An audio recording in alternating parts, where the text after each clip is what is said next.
মই Surajit Kataki sectional officer Boko Chaygaon division irrigation ইয়াতে আমি ইউজ কৰি আছোঁ আপোনাৰ সোলাৰ পেনেলছখিনি যোনটো আপোনাৰ 2000 watt পাৱাৰৰ মনোক্ৰিষ্টেলাইন সোলাৰ পেনেলছ আমি ইউজ কৰিছোঁ লগতে আমাৰ ইয়াতে পাম্প আমি ইউজ কৰিছোঁ আমাৰ 3 HP পাম্প আমি ইউজ কৰি আছোঁ ইয়াতে আমাৰ মাল্টিফাংচন আমি এইভাৱে কওঁ কাৰণ এইটো আমি যিকোনো আমাৰ এণ্টায়াৰ বৰিং এটা হওক আমি সহায়ত আমি বৰিঙৰ পইণ্টৰ পৰা আমি ইয়াতে ডিষ্ট্ৰিবিউট কৰিব প্লাছ এইখন আমি মানে হেৰি মোবাইল হিচাপে আমি খেতিপথাৰৰ মাজলৈকে লৈ যাব পাৰোঁ প্লাছ আমি ওচৰত থকা পুখুৰী বা আপোনাৰ লেকছৰ পৰা আমি পানীখিনি ইয়াৰ পৰা ড্ৰ কৰিব পাৰোঁ আৰু সেনেকৈ আমি আটাইখিনি ফিল্ডত দি আছোঁ আৰু আপোনাৰ ইয়াত আমাৰ এতিয়া ডিচাৰ্জ আমাৰ ইয়াত দি আছে 550 LPM আৰু প্লাছ আমি ইয়াতে এইখনৰ সহায়ত আমি কভাৰ আপ কৰি আছোঁ 4 হেক্টৰ কমাণ্ড এৰিয়া আৰু আমাৰ এতিয়া বৰ্তমান এইখনৰ সহায়ত বেনিফিচিয়াৰী আমাৰ 4-5জনকৈ আছে যিহেতু আমি এটা এষ্টিমেটেড ডিচাৰ্জ কৰিছিলোঁ যদি 4 হেক্টৰ আমি দিম তাতকৈ আমি বেছিহে পাইছোঁ এইখন আৰু এডিশ্যনেল ইউজেছো আমাৰ আছে আমি এইখন ইন কেছ অফ আমাৰ যেতিয়া আমাৰ খেতিপথাৰত পানী যোগান ধৰাৰ দৰকাৰ নপৰে তেতিয়া আমি ইয়াক আমি এডিশ্যনেল ইউজ ঘৰৰ ইলেক্ট্ৰিচিটি পাৰ্পছৰ কাৰণে আমি ইউজ কৰিব পাৰোঁ যিহেতু আমাৰ ইয়াতে ছ'লাৰ পেনেলৰ হয় যিহেতু আমি ঘৰৰ ইলেক্ট্ৰিচিটি পাৰ্পছৰ কাৰণে ইউজ কৰিব পাৰোঁ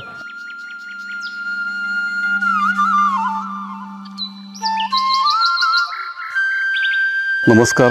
মোৰ নাম হাসমত আলী মোৰ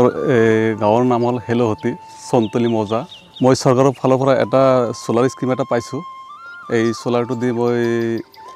যোৱাবাৰ চামাৰ পেডি বড়ো খেতি কৰিছিলোঁ কমচে কম আমি প্ৰায় 25 বিঘামান মাটি আমি বড়ো খেতি কৰিছিলোঁ এইটোৰে আৰু এইবাৰ আমি শালি ধান আমি হিচাপৰ বাহিৰত কৰিছোঁ শালি ধানটো আমি 4 হেক্টৰৰ ওপৰতে কৰিছোঁ শালি ধান যেহেতু এই বস্তুটো এনেকুৱা এটা সুবিধা পাইছোঁ আমি আমাৰ পথাৰত 4-5টা বৰিং আছে আমাৰ নিজা বৰিং আছে আমাৰ তে এটা বৰিঙৰ পৰা আৰু আন এটা বৰিঙত লৈ যায় তাতে পানী দি খেতি কৰি আকৌ গুচি নেক্সট বৰিঙত গুচি আহোঁ এনেকুৱা এটা সুবিধা পাইছোঁ যাতে এটা বৰিঙত কৰিলে আমি এই আমাৰ সীমিত খেতি কৰিব পৰা যায় আৰু এইটোৰ আমি 4-5টা বৰিঙত আমি অল্টাৰনেট কৰি খেতি কৰি আছোঁ আমাৰ ইয়াৰে কৃষক কিছুমান খেতিয়কবিলাকে ভাল এটা সুবিধা পাইছে যেতিয়া যেনেকুৱা মন যায় তেতিয়া পানী দিব পাৰে দিব লগা সুবিধা এটা আছে তে এই খেতি কৰি আমি পাৰ হেক্টৰত আমি যদি হিচাপ কৰোঁ আমি বড়ো ধান কৰোঁতে চামাৰ পেডি যিটো কৰোঁ আমি পাৰ হেক্টৰত আমাৰ প্ৰায় 40-50 হাজাৰ টকা আমাৰ খৰচ হৈ যায় তো এইটো দিয়াৰ পিছত আমাৰ সেই হেক্টৰ হিচাপত হিচাপ কৰিলে আমাৰ 50 হাজাৰ টকা আমাৰ ৰাহি হৈছে আমাৰ 1 বিঘাত মিনিমাম 4,000 পৰা 5,000 টকা খৰচ হৈ আছে 1 বিঘাত প্ৰতি আমাৰ এই তেলৰ পইচা যায়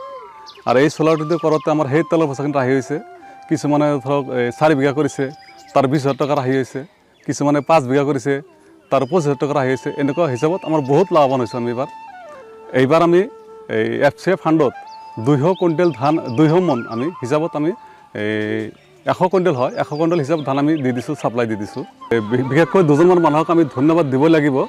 সেই দুজন মানুহ আমাৰ পৰিছে ইমান আমাৰ খেতিৰ কাৰণে ইমান লাগি ভাগি থাকি এই সোলাৰটো দিছে সেই দুজন মহান ব্যক্তি হৈছে আমাৰ কাৰ্যবাহী অভিযন্তা ধ্ৰুৱজ্যোতি ছাৰ ডাঙৰীয়া আৰু আমাৰ সহকাৰী অভিযন্তা আমাৰ আতিকুল ছাৰ ডাঙৰীয়া এখেত দুজনৰ নেতৃত্বত আমাৰ সবল খেতিয়কবিলাকে আমাৰ একদম জোৰদাৰ আমি খেতি কৰিব পাৰিছোঁ তেখেতৰ নেতৃত্বত